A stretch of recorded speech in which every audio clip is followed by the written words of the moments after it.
I'm so excited. It's been so long. My feelings come forever. You're exactly what I needed. Even when we're breaking, I'll be loving you. I'll be loving you. Here we come again now. Running around in circles. I don't care what heart aches. 'Cause I'll be loving you. I'll be loving you.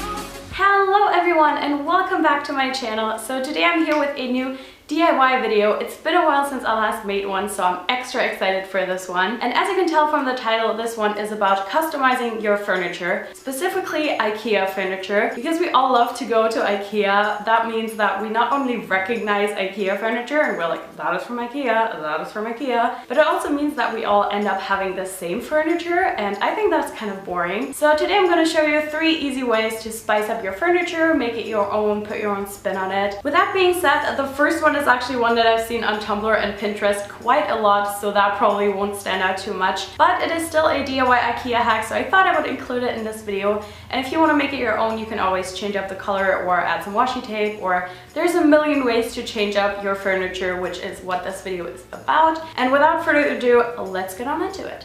So for our first DIY, we're going to be making these Tumblr-esque looking shelves that I'm sure you've seen on the internet times and again. And for those, you're going to be needing some shelves, obviously. I chose the Ekby Yabin shelves because I already had them at home, and the iconic Ekby Falter brackets. And then you're going to be needing some spray paint in whatever color you want. I just chose this antique bronzy gold color. So you want to start off by shaking your can really well, and then I always like to do a little test on the side to see if the color is right and the nozzle is clean and all of that sort. And then I'm just spray painting my brackets according to the instructions on the back. And make sure you leave enough space, because if you get too close, it gets drippy and it just ruins the whole look. So make sure you have enough space, and you can always go back in and fix things with a second coat. I would advise to do that anyways, because wood tends to swallow up a bit of the color. So just go ahead, do a first coat, let it dry for 24 hours, and go back the next day and fix all of the patchy spots and give it a second look to finish everything off. So I let mine dry for another 24 hours before screwing them into the wall. And of course I went ahead and drilled some holes in the wall, and then I just needed to screw them in. And I made sure that everything is straight, because nothing is more frustrating than having a slanted shelf. Trust me. So you want to make sure that everything is straight. And then you just need to screw the shelves on top of the brackets, and then you can go ahead and decorate. This ampersand is actually another little DIY project. I bought it at Primark, although I didn't like the color, so I just took some gold spray paint and gave it a little makeover, and it looks so much more expensive than it actually was. So if you ever find anything in a shop that you don't like the color, just try spray painting it over and it will look so much better and nobody will know. So that is actually it for our first DIY.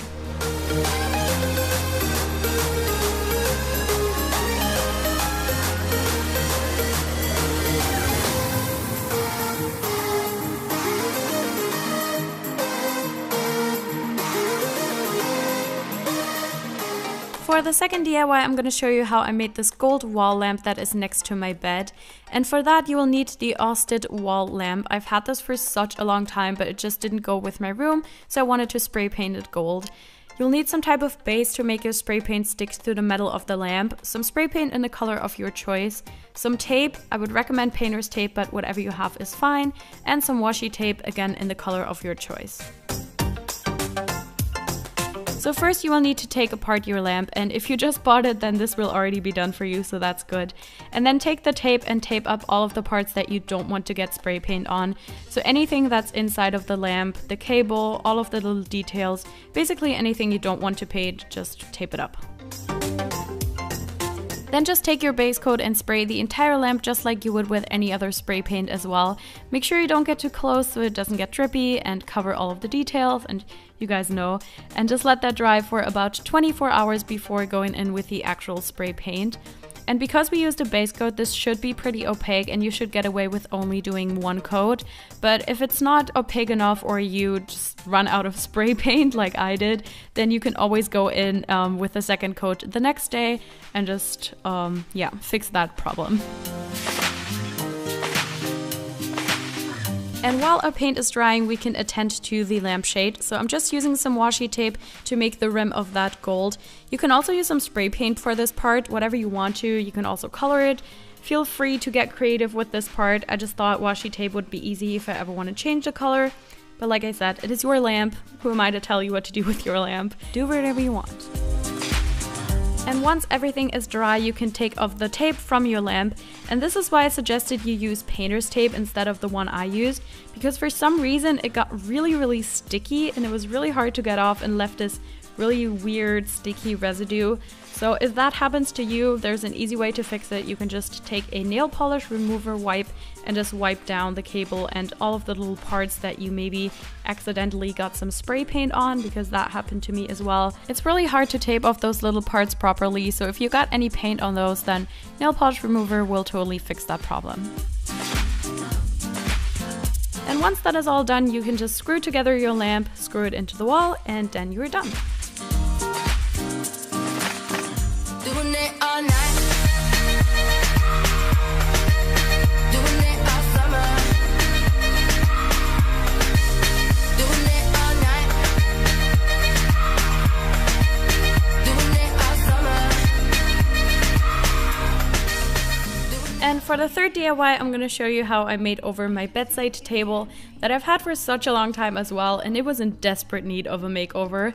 And for that, you will be needing the HannaCreative bedside table, some spray paint in the color of your choice. I'm just using this rose gold, shiny gold type color, some tape, I learned from my mistake, this time I'm using painter's tape, and a new knob. I found this one at H&M in the sale section, and it was only €2, so that was quite a steal. So first I'm gonna mark where I want my spray paint to go. So I'm just measuring down each leg about 14 centimeters and making a little mark on each side, and then I'm taking the tape to tape off the edges, but make sure it's all completely straight, because otherwise it just looks messy and you'll have a lot to clean up later on, so it's better to make it straight in the first place.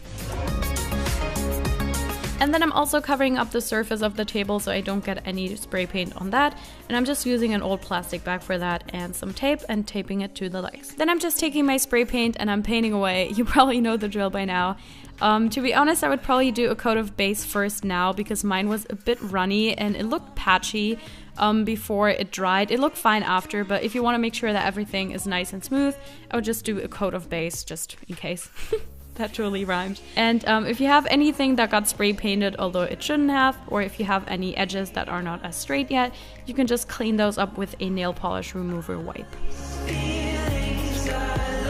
Last but not least, we just need to change the knobs of the table, and this part is fairly easy. You just need to screw out the old knob that it came with and screw in the new knob that you decided to use, and then you're all done and you can go ahead and decorate your bedside table, and then you're finished with the DIY.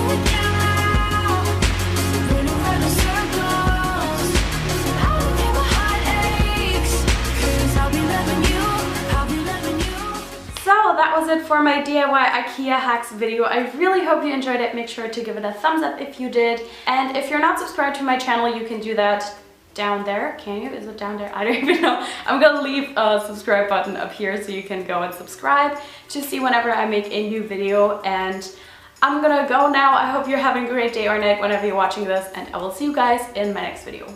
Bye!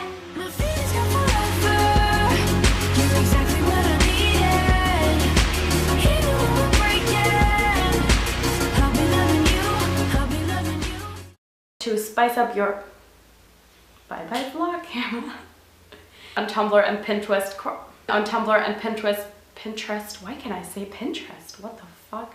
Another shit. Bye.